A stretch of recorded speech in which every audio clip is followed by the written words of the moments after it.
Hey everyone, it's Alison from Thriving While Disabled. Today I want to talk to you about the idea of defunding police. So the first thing I want to say here is I fully support the Black Lives Matter movement, and I believe that the issues brought up by it are intentionally very intersectional. And so the focus is, as it should be, on Black lives, but the reforms that they are calling for really help all minority identities, which includes people with disabilities. We're a disempowered identity because we're dealing with ableism and similar issues. We also have a high degree of intersectionality with the Black community. 1 in 4 Black people are disabled, where 1 in 5 white or Latino people are disabled, just to give you an example. So they are a disproportionately large portion of our community, and they deserve our wholehearted support. So the idea of police is to protect and serve their people. Unfortunately, as we've been seeing in the riots, and when you look historically, the entire police system is violence focused, is racist, is ableist, as much of society is, and the solution that police almost always end up coming upon is violence. Right now, a lot of money goes to the police force. Money that could be better spent facing the root of these of the problems, the reason why people commit crimes, the reason why there are domestic violence calls, the reason why these things happen in the first place, so that they're less likely to happen.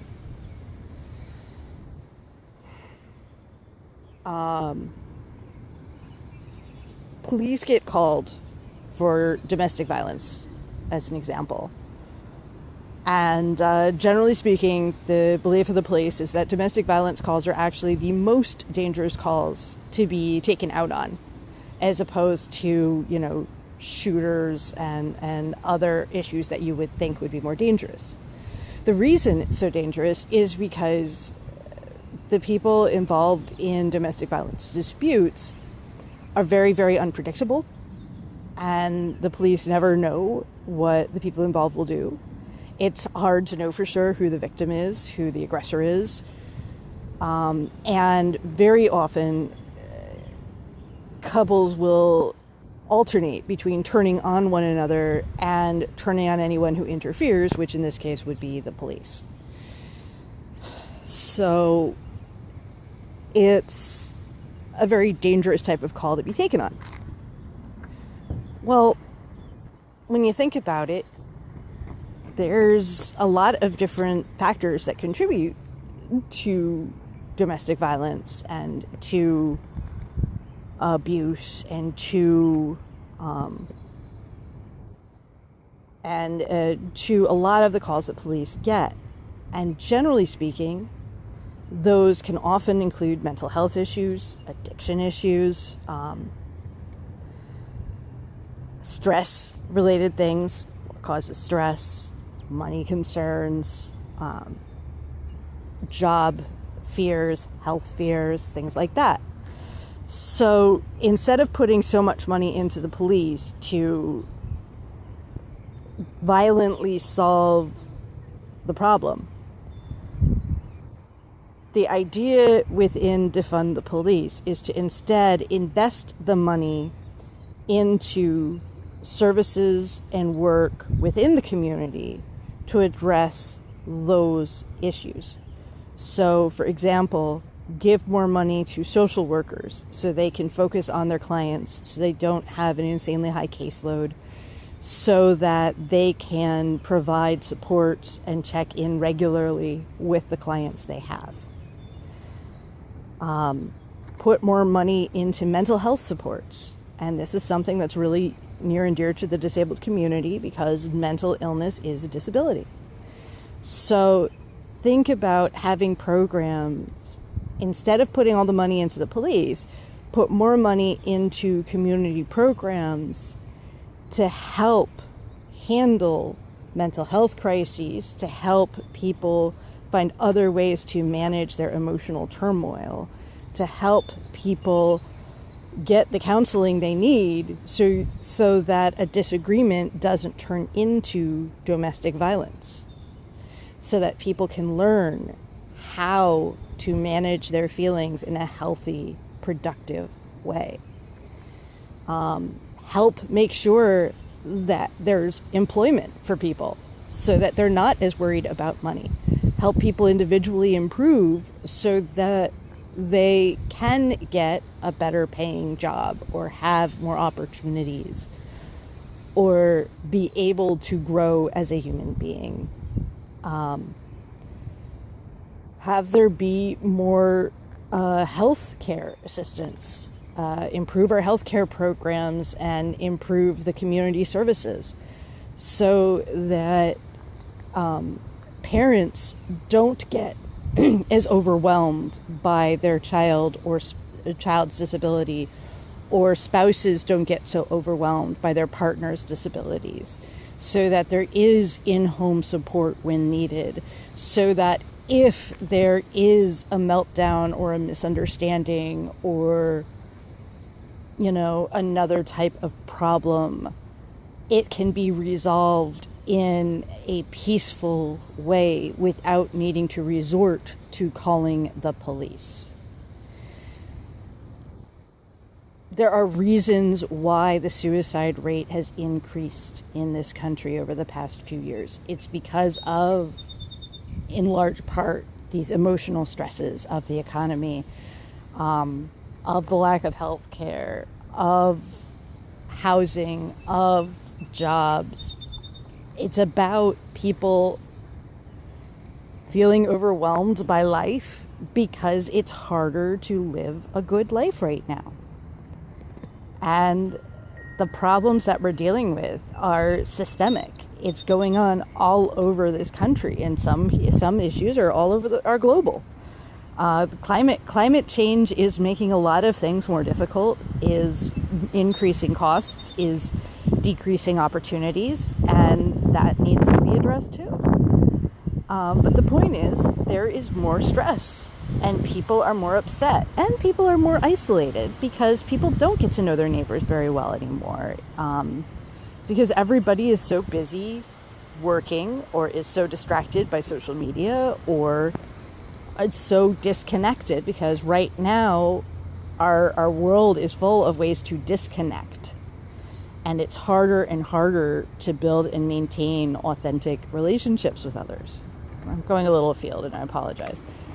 But the point is that police are a big problem right now.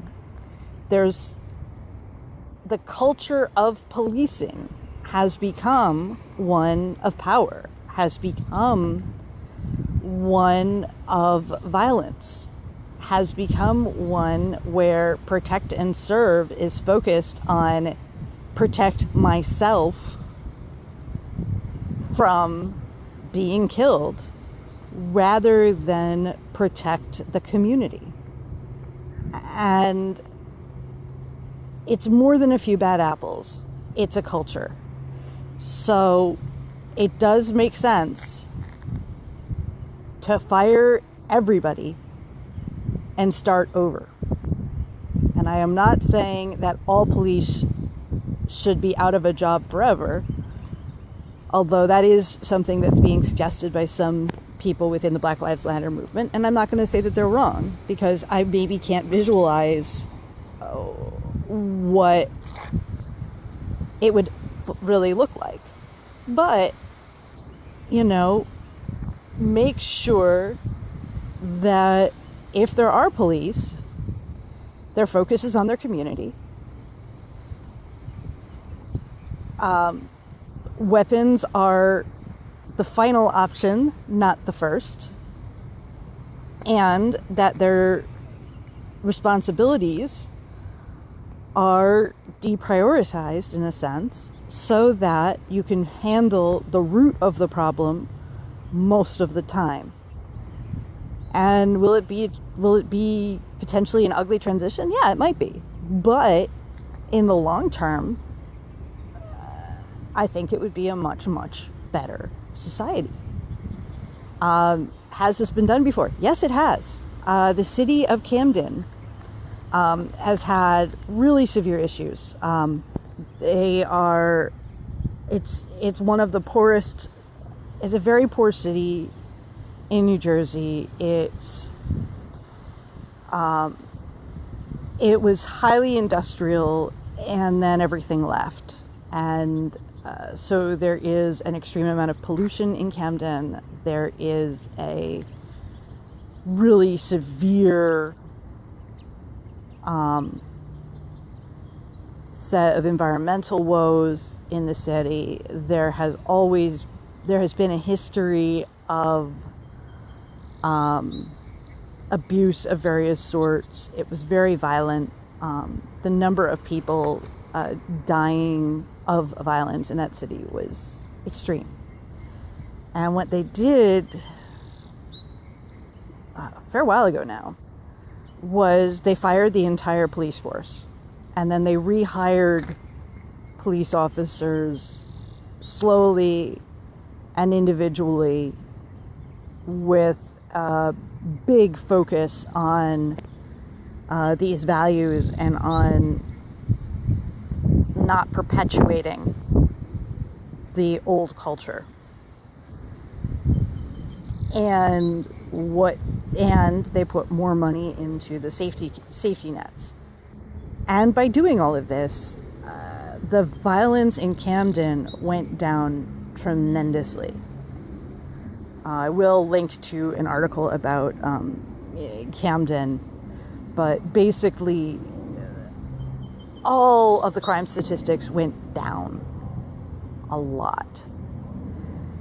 And things are much better and safer and more hopeful in Camden now than they used to be.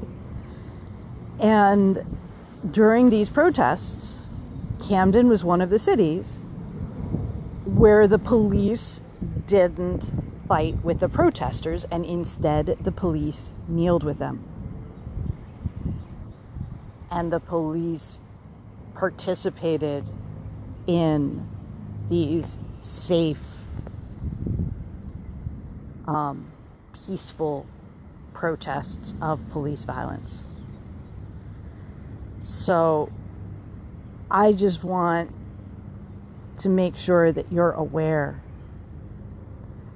that the idea of defunding the police, the idea of understanding the situation, the idea of